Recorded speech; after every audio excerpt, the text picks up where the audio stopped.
The first thing Elias did every night at 4 in the morning was commit a crime. It was a small one, to fit in 3 bowls. But Depot 9 ran on a manifest, and the manifest did not have a line for what he was doing, and a thing that has no line on the manifest is, by the only definition the station recognized, theft. He worked fast. The night galley was his alone from 2200 to 0430, and in all that time nobody came through the hatch but loaders with grease to their elbows and the occasional pilot too tired to chew. By 4 in the morning the trays were down to scrapings, and scrapings were what the manifest expected. Scrapings were what the manifest would get. What the manifest would not get was the pot at the back of the range. The one he'd started at midnight and kept at a low steam ever since. Emberline root, peeled and quartered and poached soft. No salt. No allium, not so much as a whisper of it.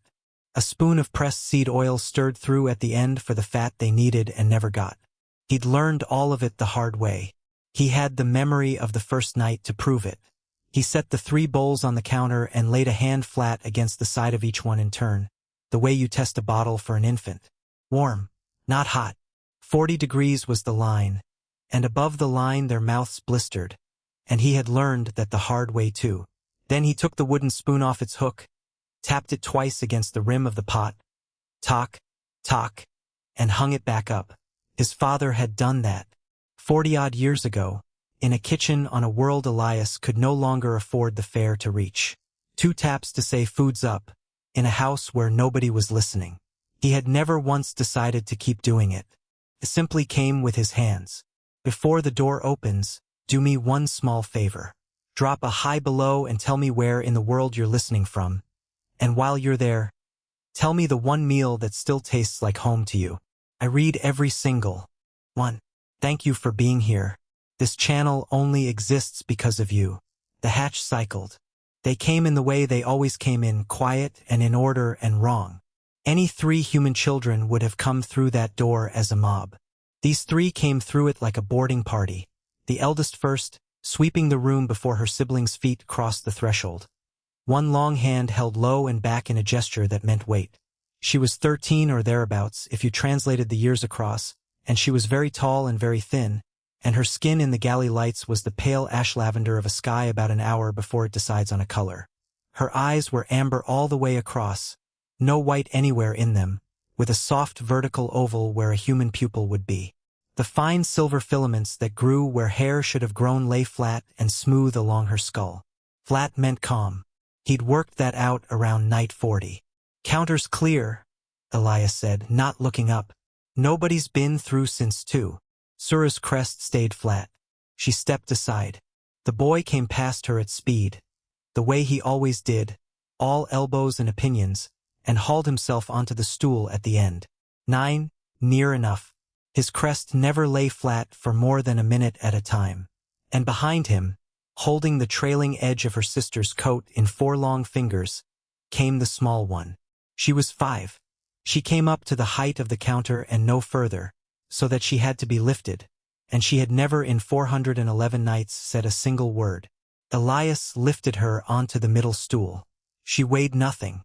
She always weighed nothing, and he had stopped letting his face do anything about it around night 60. Right, he said. Root's soft tonight. Went a bit long on it. Tell me if it's mush and I'll take the note. It is always mush, said the boy. It's texture. It is mush with a job. That's the same thing, said kindly.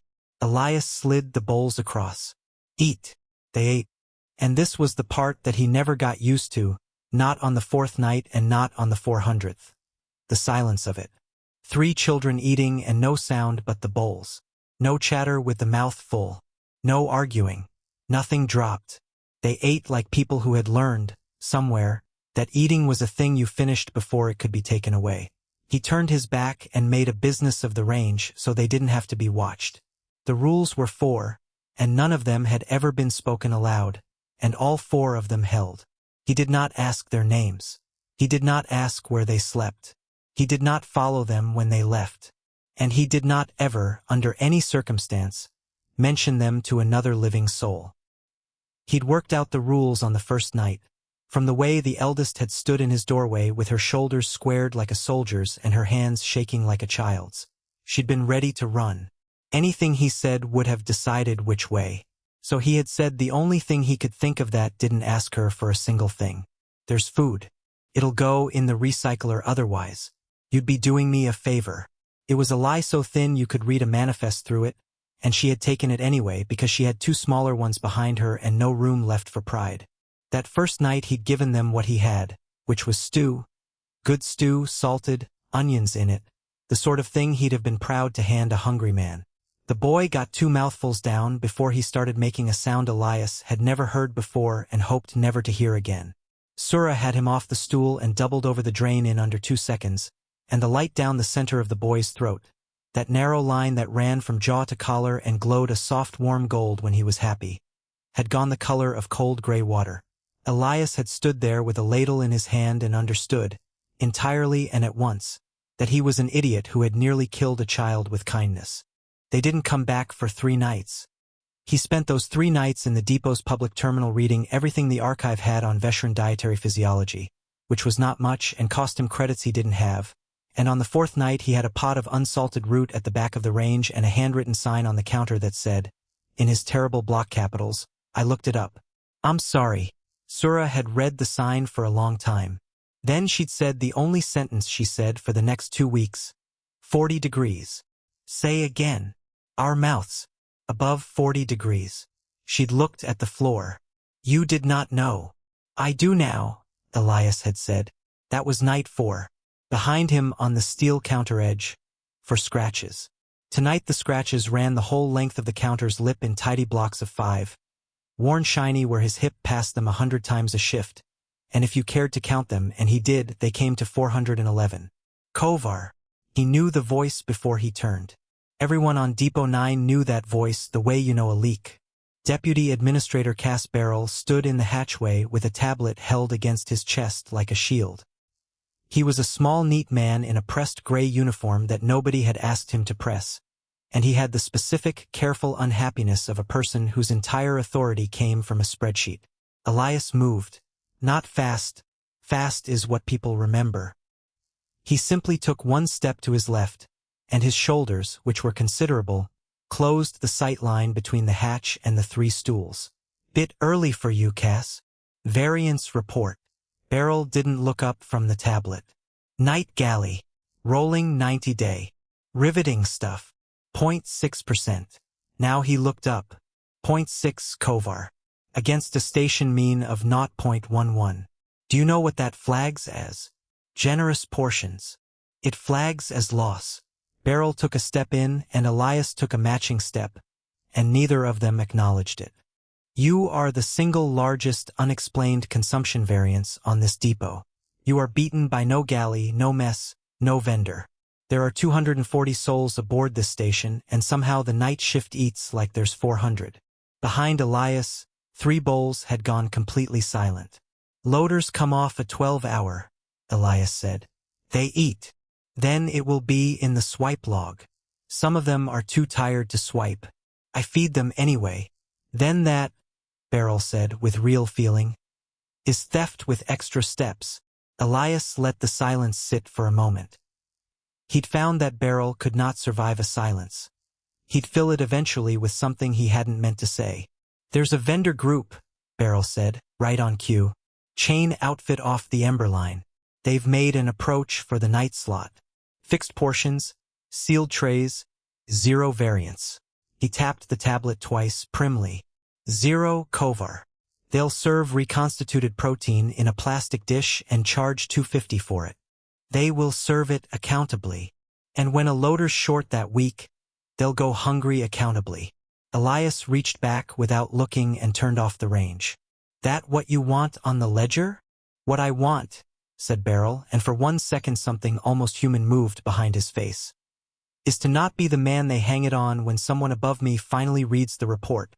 You've got until the end of the cycle to bring that number under 0.2. After that, it stops being my decision. He turned to go. Then, because he could never quite help himself, he stopped in the hatchway. You're a good cook, he said to the doorframe. That's the irritating part. And he was gone. Elias stood very still until the hatch had finished cycling. Then he turned around. 3 faces. 3 bowls wiped clean. Sura's crest was up, not high but up. The filaments lifted a finger's width off her skull the way they went when she was doing arithmetic she didn't like the answer to. The boy's throat light had dimmed to a wary blue-gray. "He's an accountant," Elias said. "Accountants are only dangerous to other accountants." "You are lying," Sura said. "Yeah." "Why?" "Because you're 13. He collected the bowls. "It's my job to lie to you about that sort of thing. Comes with the apron." Something happened at the corner of Sura's mouth that in another life might have grown up into a smile. The boy dug in his pocket and produced, with enormous ceremony, a steel washer about the width of a thumbnail. He set it on the counter and pushed it across with one long finger. "Payment," he said. "You don't have to keep doing that. It is a debt." The boy looked genuinely offended. "That one is a commander. You should not spend him. He is worth more than the others and he does not know it, which is the best kind." "Noted." Elias took the washer and dropped it into the coffee tin under the counter, where 410 of its colleagues were waiting. "How's the fleet?" "2 lieutenants deserted. I have executed them. Beat into the drain." "Harsh." "It is a hard command." And then, in the quiet after, the small one started tapping. She did it most nights, for fingers on the steel countertop, and it was never random. Elias had noticed that early. It was a shape. Short, short, long, short, rest. Short, short, long, short, short, rest. Always the same, always with the same little lift on the third beat, like the pattern was leaning on something. He'd asked Sura about it once, months ago, in the only way the rules allowed. "Is she all right?" "She is remembering something," Sura had said, and closed the subject like a hatch. Tonight, on an impulse he'd regret for reasons he couldn't yet imagine, Elias reached out and tapped it back to her. He got it wrong. He put the lift on the second beat instead of the third. Neve stopped dead. Both her hands came off the counter. Her crest went up, properly up, every filament standing, and her amber eyes came round to his face and stayed there, wide and absolutely fixed, and the gold light down her throat flared so bright he could see it reflected in the steel.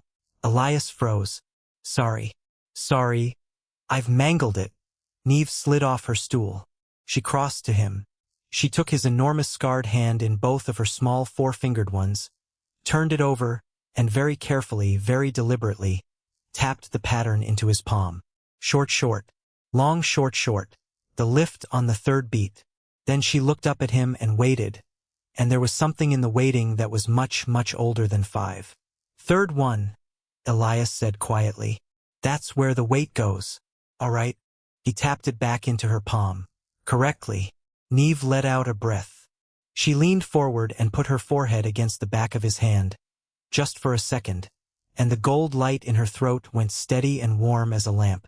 Across the counter, Sura had gone entirely white around the crest. "What?" Elias said. "What did I do?" "Nothing." Sura's voice was flat as pressed steel. "Neve, we are going." "Sura." "Now." They went out the way they came in order, the eldest last, and the hatch cycled shut, and the night galley of Depot 9 was empty again. Elias stood for a while with his hand still half open. Then he took the wooden spoon off its hook, tapped the rim of the empty pot twice out of pure habit. Tock, tock, and went to scratch the 412th mark into the counter's edge. It was 4:31 when he cycled the hatch to go home, and that was when he saw it. On the outside of the galley door, at chest height, there was a mark. He'd have missed it in daylight. The corridor ran on night cycle amber and the mark caught it wrong. A scorch, no wider than a coin, burned shallow into the paint. He put his thumb against it. Then he put his palm flat to the door and stood the way a person stands when they're leaning in to listen. His hand came down naturally, exactly on the mark. Somebody had stood at his door with a scanner, braced against it. Not once. The paint around the scorch was worn matte in a ring, the way steel goes when it's been touched over and over and over. Elias Kovar had spent 12 years in a military field kitchen, and he knew precisely one useful thing about danger, which was that it never announced itself to the cook. He looked down the empty corridor, in the direction 3 children had gone 412 times. "Oh," he said, to nobody at all. Oh, that's not good. The variance came down to 0.19 in 11 days, and it cost Elias Kovar everything he had. He did it the only way it could honestly be done, which was to stop taking the food from the manifest and start buying it himself. Emberline Root ran 4 credits a kilo at the bonded vendor on deck 2, and 3 children ate 2 kilos between them, and there were 7 nights in a week, and Elias made 91 credits a week before deductions. He did the arithmetic once, properly, sitting on the edge of his bunk with the light off. Then he did not do it again because there was no version of it that ended anywhere good, and a man can only usefully know a thing like that once. Week 1 he gave up the mess allowance and ate the scrapings. Week 2 he gave up the transit credit he'd been putting aside for 11 years, the one that was going to get him back to a world with weather on it. 240 credits. It bought 9 weeks of root. Week 3, Jun found him asleep standing up against the range. "You are dying," Jun observed. "I'm resting my eyes vertically. That is what dying is." Jun had 4 arms and used all of them at once, in the manner of someone who found 2-armed species faintly tragic. 2 of them were currently occupied with a fuse coupler, 1 with a cup of something that steamed, and the 4th was pointing accusingly at Elias's face. "You have gone a color. Humans should not go that color. That is the color of a human who has been standing next to a decision for too long." "Jun, I am a mechanic. I know load-bearing when I see it, and you are load-bearing." Elias looked at him for a long moment. Then he went to his locker and came back with a roll of gray canvas, and laid it on the crate between them and opened it. 8 knives. Carbon steel, black with age, the edges worn back in that long shallow crescent that only comes from 40 years of honing. His father's. The only object Elias Kovar owned that had ever been owned by anybody who loved him. Jun's faceted eyes went very still. "No," he said. "They're good steel." "I said no. They're good steel, Jun, and you've got the only lathe on this depot and a bonded vendor account, and I need 11 weeks of root, and I need it in a way that doesn't touch the manifest." Elias's voice did not change at all, which was the tell, and Jun knew it. "Take the knives. Give me the account. Don't make me say the rest of it out loud. You will not tell me who they are for." "No. You have never told me." "No." Jun set down the fuse coupler and the cup and lowered all 4 arms, which Elias had seen him do exactly twice in 6 years. "I have known you for 6 years, Jun said, and you have never once asked me for anything. Not a shift covered. Not a credit. Nothing." He picked up the knife roll with 2 hands very gently, the way you lift something that is still warm. "I will hold these. Not buy. Hold. And when you have money again you will take them back and we will both pretend this did not occur." "Jun, that is the price. It is not negotiable. I am a terrible businessman." He turned away, and his voice came back over his shoulder. Rough. "Also I am putting the account in your name at cost. Do not thank me. I will find it unbearable." That night Teo paid him a washer, and Elias dropped it in the tin, and the tin made a fuller sound than it used to. It was also the night of the scoops. He'd noticed the problem on about the 9th day and been too slow-witted to solve it for a month. They couldn't hold a spoon. Veteran hands had 4 long fingers and no thumb worth the name, and a human spoon handle assumes a thumb the way a chair assumes a spine. They'd been managing by pinching badly, and Neve had been managing by lifting the bowl in both hands, and once he'd seen it he could not stop seeing it. So he carved them. He used the wrong wood, packing crate slat, cheap, pale, soft as cheese, and a paring knife, and he got the first 3 wrong before he understood that what they needed was not a spoon at all. What they needed was a shallow scoop with 3 short prongs at the leading edge, so it could be raked rather than lifted, and a shaft with a flare at the base that a 4-fingered hand could brace against. He made 3. He sanded them with a scrap of hull mesh until they were smooth enough for a child's mouth. He put a mark on each, 1 notch, 2 notches, 3 notches, so they'd know whose was whose. He hadn't thought about it for months. It was just a thing on the counter now, 3 little wooden objects in a jar by the till, the way there'd be a jar of forks in any canteen in the galaxy. He had no idea he had made the most dangerous objects on Depot 9. The thing that didn't fit turned up on night 431. And it turned up because Sura got cold. The night cycle ran chilly on the outer decks and she'd taken to wearing an undercoat, gray, cut for an adult and taken in badly at the shoulders. It had a high collar she never opened. That night she opened it because Elias had oversteamed the route and the galley was a sauna. And she reached up and unclasped the collar and folded it back and the lining showed. It showed for perhaps 4 seconds. The lining was not gray. The lining was a deep and impossible green, the kind of green you get from a dye that has to be grown, and woven into it in thread that caught the light like wet metal was the lower third of a shape. A curve. 2 curves, interlocking, and beneath them the beginnings of a serif so fine it could only have come off a loom that cost more than the depot. The rest of the shape was gone. Not unpicked. Burned. A clean oval scorch through the weave, edges fused, done with something small and hot and held very steady. Somebody had put a heated tool against the inside of a child's coat and destroyed a crest, deliberately, and then given the coat back to her to wear. Elias turned to the range and stirred. A pot that did not need stirring. Don't ask her name. Don't ask where she sleeps. Don't follow her. Don't tell a soul. He'd made those rules for her. For the first time in 14 months, standing over a pot of root with his back to 3 children, Elias Kovar understood that he had also made them for himself. Because the rules meant he never had to hold the answer, and a man who does not hold the answer cannot be made to give it up. He heard the small sound of a collar being reclasped. Neither of them ever mentioned it. The auditor came on night 440. He arrived at 2 o'clock, which was the wrong time, and he sat at the far end of the counter, which was the wrong place, and he ordered a bowl of the salted stew and did not eat it, which was the wrong everything. Serenost, he said. Freight Audit Emberline Commission. You're Kovar. I'm the cook. You're Kovar.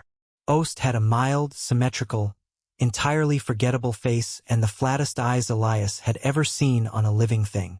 He set a slim tablet on the counter and did not turn it on. Consumption variance. Yours has come down remarkably. 0.6 to 0.19 in a fortnight. That's not a correction, that's a conversion. People don't do that. People do it when they're told to. People do it when they're frightened. Oh, smiled. It didn't get anywhere near the eyes. Which is fine. Fear's efficient. I've no interest in your variance, Mr. Kovar. I want to be clear about that.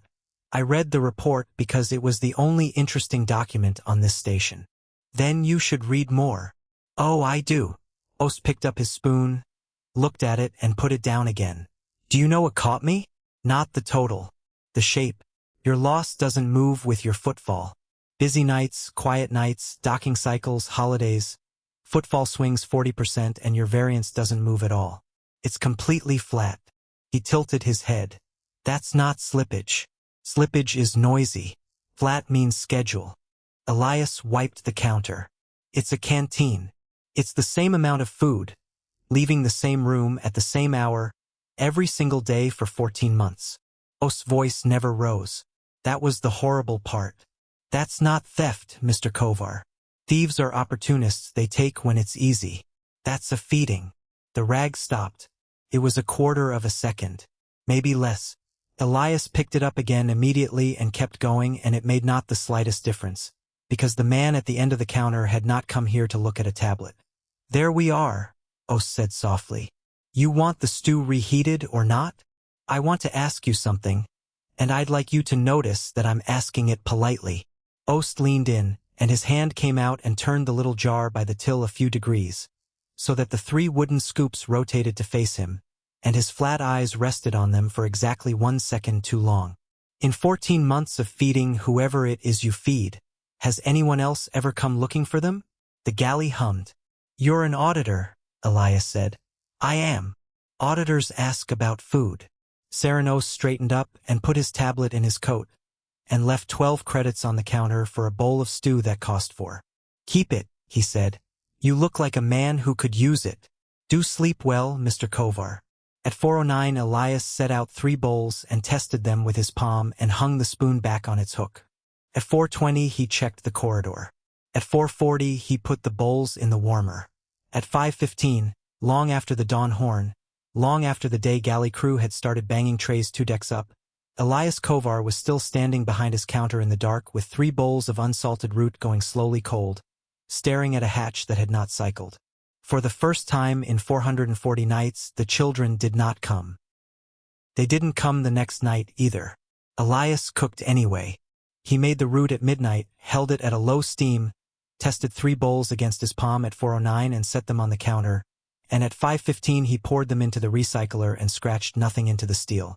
He did it again the night after that. On the 3rd night he broke the 3rd rule. He'd never followed them. For 140 nights, and he had never once put his head out of the hatch to see which way they turned, because the rule was the whole architecture of the thing. The rule was what made his galley the one room in the galaxy where nobody was going to look at them. But the rule was built on the assumption that they were out there being fine without him, and that assumption had died at 4:09 on night 441, and now he was a man standing in an empty kitchen holding an architecture with nothing underneath it. So he walked the outer ring at 4 in the morning like a fool, checking maintenance alcoves, and he found precisely nothing, because 3 children who had survived 14 months on a freight depot were considerably better at not being found than one tired cook was at finding them. He was on his way back when the corridor lights came up to Daycycle White, and Cass Barrel was standing outside his galley with 2 station security officers and a sealing kit. "Elias Kovar," Barrel said, and his voice was doing something strange. "Under Depot Statute 9-4, I am suspending your operating license pending investigation of persistent unrecorded consumption and unauthorized procurement." "Cass, do not." Barrel's hands were shaking on the tablet. "Do not talk to me. Do you have any idea what landed in my queue at 0600? Commission flag. On my station. On my report. Somebody has forwarded 14 months of your variance to the Emberline Commission with an annotation, Kovar, an annotation, and the annotation says the pattern is consistent with the concealment of unregistered persons." Elias said nothing. "Unregistered persons." Barrel laughed. "High and awful. I've been chasing you about soup." One of the officers stepped past and started running the sealing strip along the hatch frame. It made a small neat sound like a zip closing. "There's a pot on the range," Elias said. "It'll be disposed of. There's a pot on the range and it wants turning off properly or the element will crack, and you'll spend 800 credits on a new one." Barrel stared at him. Then he made a small strangled gesture and the officer stood aside, and Elias went in, past the counter with its 440 tally marks worn shiny along the lip, and turned off the range and hung the wooden spoon on its hook. He looked at the jar by the till. 3 wooden scoops, 1 notch, 2 notches, 3 notches. He put them in his pocket. Then he walked out, and the hatch sealed behind him, and Depot 9's night galley closed for the first time in 19 years. Jun found him at the bottom of the stairwell on deck 6, sitting on the step with his elbows on his knees. "I have heard," Jun said. "Right? I have also heard something you have not heard, because you have been sitting on a step being magnificent about it." Jun crouched, all 4 arms folding, and lowered his voice. "Coolant crawl. Deck 7, aft of the exchanger. 2 of my apprentices will not work that section anymore. They say there is a ghost in there. They say it has been in there for a week and it taps." Elias's head came up. "It taps," Jun repeated. "On the pipe. Every few hours. Always the same little run of knocks." Elias was already moving. The crawl space ran under the heat exchanger, 1.5 meters high, warm as blood, thick with the smell of coolant. He went in on his hands and knees with the limp screaming at him and a hand lamp in his teeth, and he had gone perhaps 40 meters when the lamp found them. They were in the gap between 2 pipe runs, wedged in tight, and they had been there for 8 days. Teo was asleep or something adjacent to it. Neve was awake and did not move at all when the light hit her, which was the worst thing Elias had ever seen, because 5-year-olds flinch and she had stopped. And Sura was between them and the light with a 15-centimeter length of broken conduit held in both hands like a blade. Her crest was flat. Not comflat. Flat the way a thing goes flat when it has decided. "It's me," Elias said. "It's me. Put it down." The conduit did not move. "Sura, put it down, love." For a second, nothing. Then the conduit lowered by a degree and another, and then Sura's whole body simply gave out at once, and she sat down hard in the coolant film, and the sound she made was not a word. 8 days, Elias said. Came out wrong. 8 days, and you were 40 meters from my door. He was watching the galley. Her voice was sandpaper. "The pale man. Every night after you closed. He stands in the corridor and he waits. She got her breath. If we came to you, he would have had all three of us in one room. It was the only place he could not be allowed to find us. Her amber eyes came up. I am sorry. I know you cooked. I know you cooked every night. We could smell it through the deck. Elias Kovar had held together for 8 days on the strength of not knowing that. He got the pocket open. He got the 3 wooden scoops out and put them on the pipe run where they could see them, 1 notch and 2 notches and 3, and then he pulled out the flask he'd carried in and unscrewed it, and the smell of unsalted root filled up the crawl space, and he tested it against his palm, and it was 38 degrees, and he had never in his life been so glad about a number. Small mouthfuls, he said. You've been empty a long time. It'll fight you. Small mouthfuls and slow, and if you're sick I'm not cross, all right? Nobody's cross. He fed the boy first because the boy was the worst. He was halfway through the second bowl when the light changed behind him. Well, said Serenost, that took 8 days and a broken man. Thank you, Mr. Kovar. Genuinely. I'd got nowhere. There is no room to fight in a coolant crawl. There is barely room to turn round. Elias turned round anyway, and put his body across the gap, and the hand lamp on the pipe threw his shadow along 30 meters of pipework like something much larger than a cook. Ost was on his knees at the crawl mouth with a small dark object in his hand and no expression whatsoever. Move aside. No. You are a 50-year-old caterer with a bad leg in a pipe. 44, Elias said. And I've got a flask. You have a flask. 2 liters, near enough boiling when I filled it, and I'm holding it, and you're 4 feet away in a space you can't dodge in. Elias's voice was perfectly level. You'll get me. I know that. But you'll go back up that shaft with your face gone and you'll be blind while you do it, and blind men don't carry children. So you can have the next 30 seconds to think about whether that's worth it, and I'd think properly because I've spent 20 years around hot liquid and you've spent none. Ost was silent. Then he laughed. A real one, brief and surprised. You know, he said. In 19 years nobody has ever tried to negotiate with me using soup. It's stock. Mr. Kovar. Ost settled back on his heels, and the dark object went, unhurriedly, into his coat. Let me try a different instrument. I'm going to tell you what you've got behind you, because I don't think you know, and I think you're the only person in the sector who doesn't, and that's remarkable enough to be worth spending.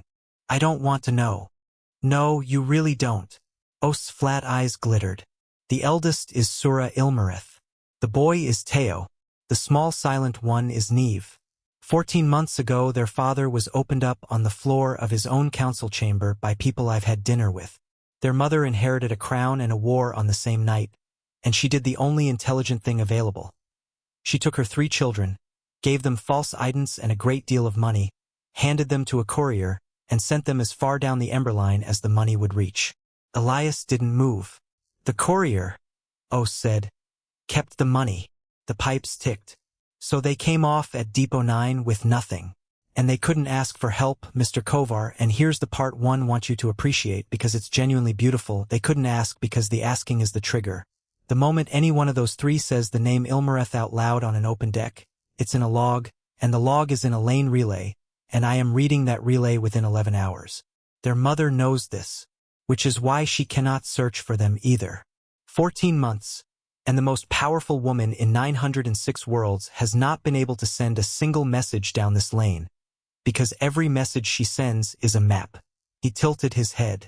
They have been starving inside a locked box, and the lock is their own name. And then a canteen cook who never asked them a single question walked into the middle of it and kept all 3 alive by pure blind accident for 440 nights. Ost spread his hands. It's the best thing I've ever seen.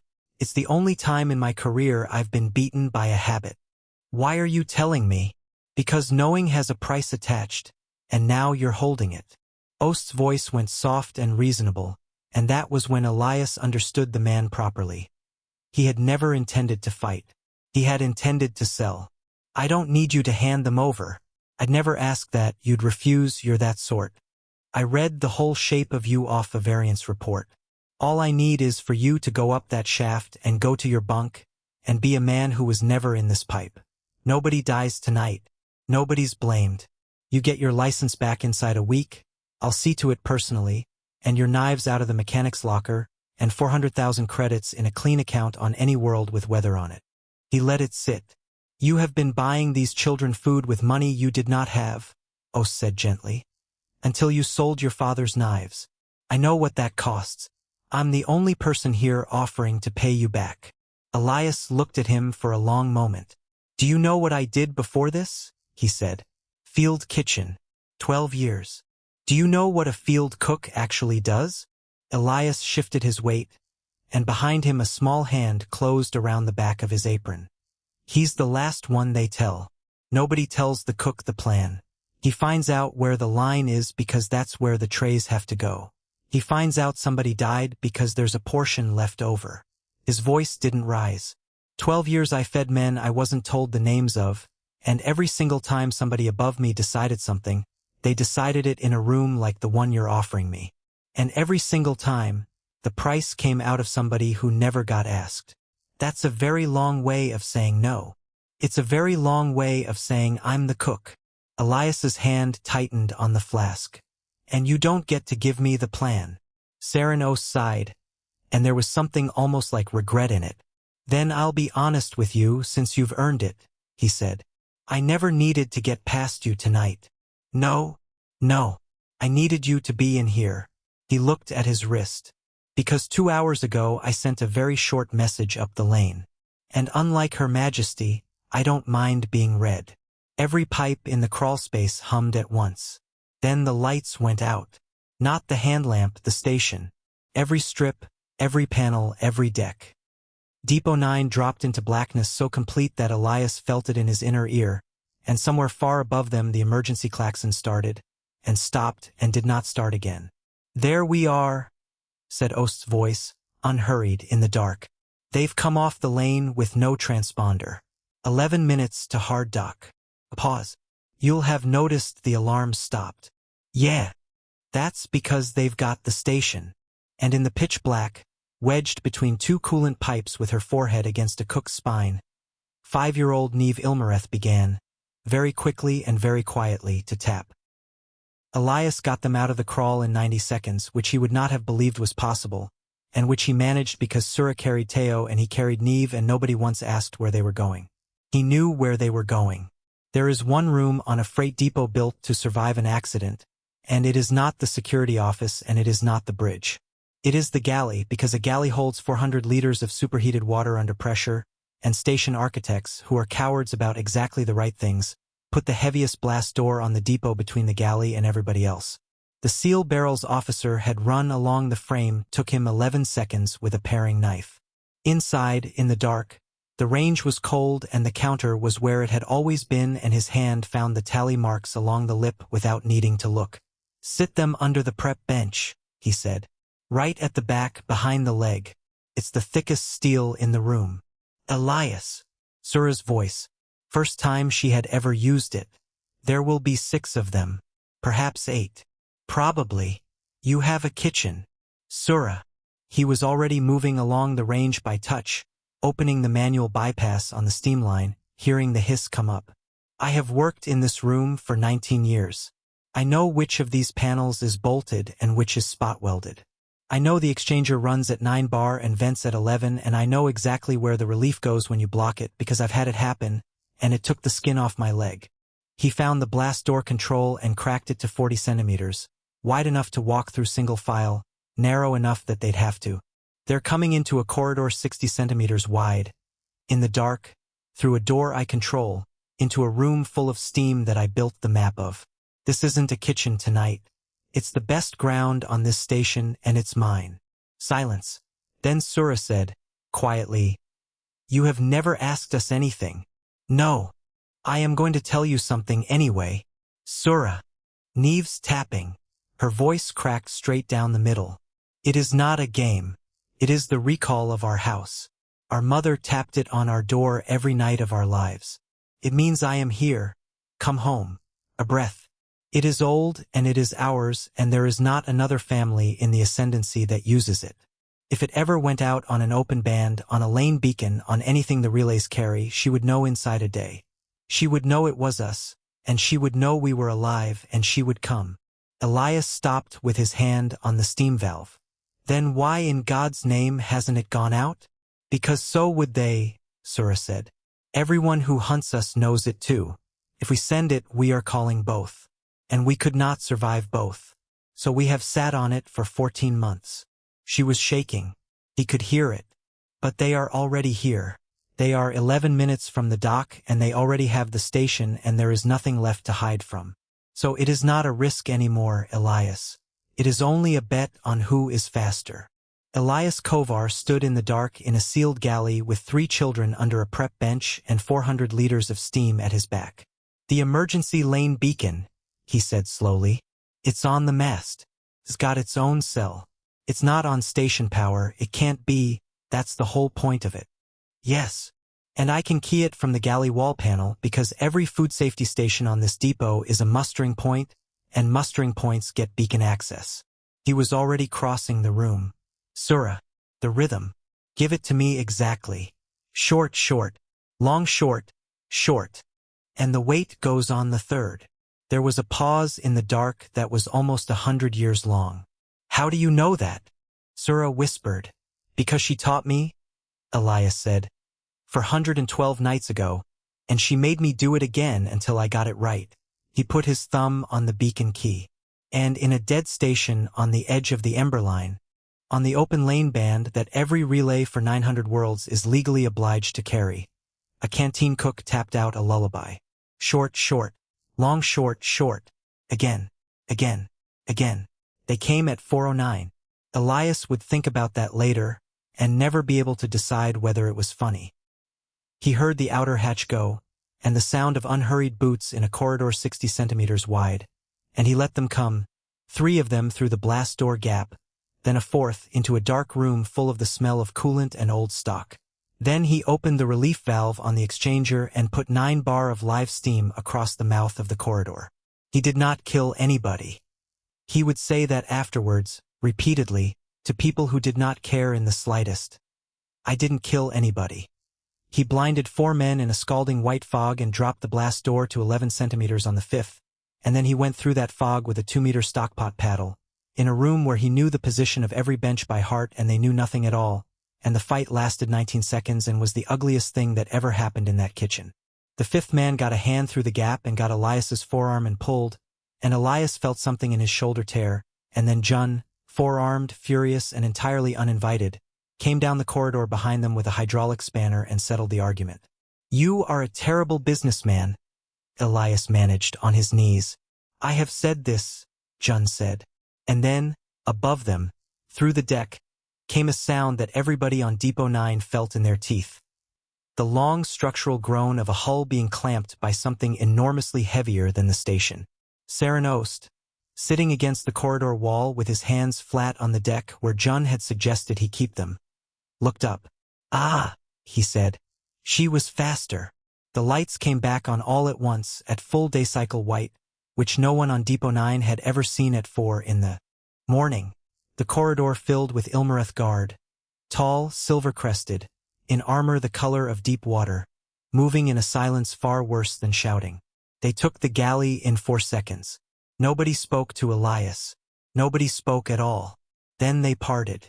She was a head and a half taller than him, and she came in fast, without ceremony, with her crest fully raised and the light down her throat the flat gray of a dead lamp.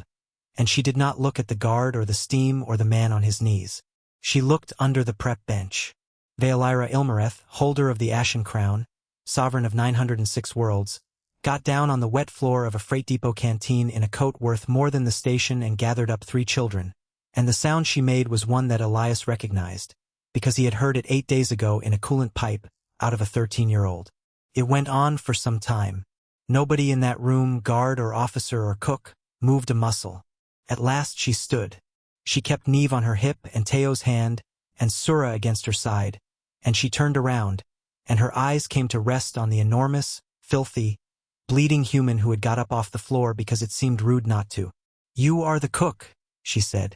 I'm the cook. Her gaze moved past him. It went to the counter and stopped. To the jar by the till, put back in its place, holding 3 hand-carved wooden scoops. 1 notch, 2 notches, 3. The Empress crossed the room and picked up the smallest one. She turned it over in her long fingers, and found the sanded flare at the base where a four-fingered hand could brace, and the 3 short prongs at the leading edge for raking, and the notch cut into the shaft so a child would know which was hers. "There is no factory in the ascendancy," she said. "That makes these." "No, ma'am. There is no market. There is no reason for one. Our children eat from bowls in their hands until they are old enough to manage a quart grip." Her voice was not steady. "This is not a manufactured object. Someone watched my daughter struggle, and understood why, and then went away and solved it. With their hands. Out of packing crate." Elias looked at his boots. "It took me for goes." And then Vaelira Ilmareth's eyes went down to the edge of the counter, where the light caught it, and she went very still. She walked the length of it, slowly, with her fingertips just above the steel, over 440 small scratches worn shiny in tidy blocks of 5. "What are these?" "Nothing. Habit." "What are these?" "One for every meal," Elias said. "I don't know why I started." She counted. She actually counted. The whole room stood in silence while the ruler of 906 worlds counted scratches on a canteen counter with her son holding her hand, and it took her a long time. 440, she said. Behind her, Teo let go of his mother, and climbed up onto his usual stool, and reached over the counter for the coffee tin, and tipped it out. Washers, bolts, dead fuse caps. They went everywhere, across the steel, into the drain, off the floor. A small ringing rainfall of scrap metal in a silent room. 440, Teo said, and his chin was going, and he was fighting it and losing. "I paid him. Every time. It is a debt of honor, and I paid it every time, and he never spent a single one, mother. He kept them all." And that was when Cass Barrel appeared in the hatchway with his tablet clutched to his chest, took in the guard and the armor and the woman and the crown, and said, in the smallest voice a man has ever used, "I'm the deputy administrator. There's a variance report." Vaelira Ilmareth turned and looked at him. "Yes," she said. "I imagine there is. They cleared the room eventually. Somebody dealt with Ost." Elias never asked how and was never told, and found he could live with that. At the end there was just a galley with the range back on and the steam coming up, and 441 marks on the counter, and an Empress sitting on a stool that was too small for her. "I have spent 14 months, she said, building the sentence I would say to whoever had kept them. I had it very finely made. It was going to name a title and a world and an income." She turned the little wooden scoop over in her fingers again. "And it is completely worthless, because the man I built it for is a person who does not want any of that, and I can see it from here. I wouldn't know what to do with a world." "No. You would feed it badly, at a loss, and be furious about the paperwork." She almost smiled. "Ask me for something. I am not able to leave here without that. Please." Elias thought about it properly because she'd asked properly. "The boy owes me a washer," he said. Vaelira Ilmareth closed her eyes. "For tonight," Elias said. "He always pays on the night. He hasn't paid for tonight." There was a small movement at the end of the counter. Neve slid off her stool and came round the end of it, past the guard, and stood at his knee and held up both hands, and he picked her up because that is what you do. She took his big scarred hand in her small ones. She turned it over, and she tapped it into his palm. "Short, short. Long, short, short. Wait on the third." Then Neve Ilmareth, who had not spoken since the night her father died, leaned in close to his ear and used her first word in 14 months. "Elias." Nobody said anything for a while. Sura came and stood beside them, and her crest was flat, properly flat, calm flat, for the first time in 441 nights. "You never asked our names," she said. "Not once. You never even asked mine. Wasn't mine to ask." "I know," she swallowed. "So I am giving it. Sura, Teo, Neve, of the house of Ilmareth." Her voice steadied. "And you are Elias Kovar, and you are the person who fed us, and there is no title in the ascendancy that outranks that, and I intend to spend a great deal of my life making sure everybody knows it." Elias Kovar, who had spent 44 years being certain he had failed at every single thing that mattered, stood in his galley and found he had nothing at all to say. So he did the only thing he knew how to do. He put Neve back on her stool. He went to the range and lifted the lid off the pot, and the steam came up and filled the room with the smell of emberline root. Unsalted, poached soft, gone slightly long. He ladled out 4 bowls. He laid his palm flat against the side of each one in turn. 39 degrees. He took the wooden spoon off its hook and tapped it twice against the rim of the pot, tock, tock, and hung it back up and set a bowl in front of the mother, and gave the children theirs with the scoops, 1 notch, 2 notches, 3. The Empress of 906 worlds picked up a bowl of unsalted root mash in a dock canteen, and ate all of it. And when they had gone, Elias Kovar took his paring knife off the rack, and leaned over the edge of the counter, and scratched in the 442nd mark.